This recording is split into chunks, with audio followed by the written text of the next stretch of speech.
संबंध। पूर्व श्लोक में भगवान ने बताया कि अज्ञान के द्वारा ज्ञान ढका जाने के कारण सब जीव मोहित हो रहे हैं। अपने विवेक के द्वारा उस अज्ञान का नाश कर देने पर जिस ज्ञान का उदय होता है उसकी महिमा आगे के 16वें श्लोक में कहते हैं। ज्ञानेन तु तदज्ञानम् येषाम् नाशितमात्मनः तेषामादित्यवज्ञानम् प्रकाशयति तत्परम्। परंतु जिन्होंने अपने जिस ज्ञान के द्वारा यानी विवेक के द्वारा उस अज्ञान का नाश कर दिया है, उनका वह ज्ञान सूर्य की तरह परम तत्व परमात्मा को प्रकाशित कर देता है। व्याख्या। ज्ञानेन तु तदज्ञानम् येषाम् नाशितमात्मनः। पीछे के श्लोक में कही बात से विलक्षण बात बताने के लिए यहाँ तू पद का प्रयोग किया गया है। पीछे के श्लोक में जिसको अज्ञानेन पद से कहा था उसको ही यहाँ तत् अज्ञानम पद से कहा गया है। अपनी सत्ता को और शरीर को अलग अलग मानना ज्ञान है और एक मानना अज्ञान है।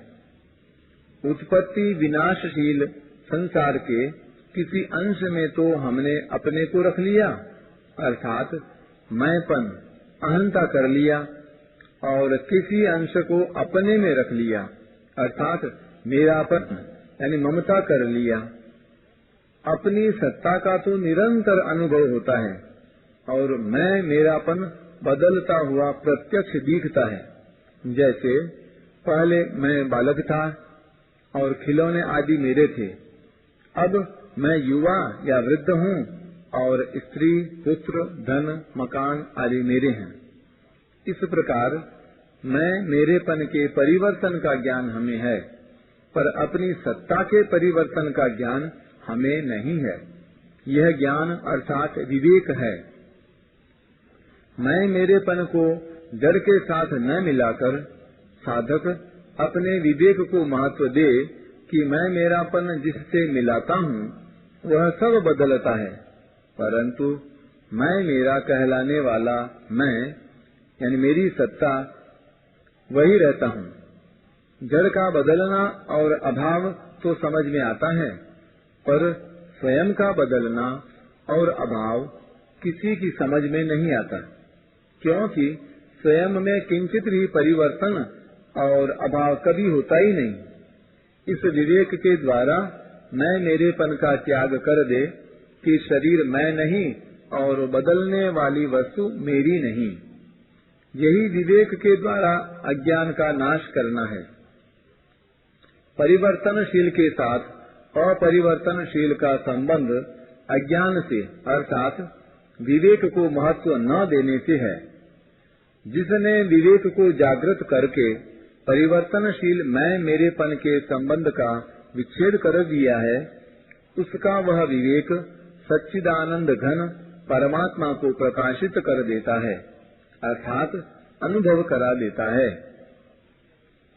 तेषामादित्यवज् ज्ञानम् प्रकाशयति तत्परम्। विवेक के सर्वथा जागृत होने पर परिवर्तनशील की निवृत्ति हो जाती है। परिवर्तनशील की निवृत्ति होने पर अपने स्वरूप का स्वच्छ बोध हो जाता है, जिसके होते ही सर्वत्र परिपूर्ण परमात्म तत्व प्रकाशित हो जाता है अर्थात उसके साथ अभिन्नता का अनुभव हो जाता है। यहाँ परम पद परमात्म तत्व के लिए प्रयुक्त हुआ है। दूसरे अध्याय के 59वें श्लोक में तथा 13वें अध्याय के 34वें श्लोक में भी परमात्म तत्व के लिए परम पद आया है। प्रकाशयति पद का तात्पर्य है कि सूर्य का उदय होने पर नई वस्तु का निर्माण नहीं होता, प्रत्युत अंधकार से ढके जाने के कारण जो वस्तु दिखाई नहीं दे रही थी वह दिखने लग जाती है। इसी प्रकार परमात्म तत्व स्वतः सिद्ध है, पर अज्ञान के कारण उसका अनुभव नहीं हो रहा था। विवेक के द्वारा अज्ञान मिटते ही उस स्वतः सिद्ध परमात्म तत्व का अनुभव होने लग जाता है। परिशिष्ट भाव। अज्ञान का नाश विवेक से ही होता है, उद्योग से नहीं। यतन्तोप्य कृतात्मानो नैनम पश्यन्त्य चेतसः।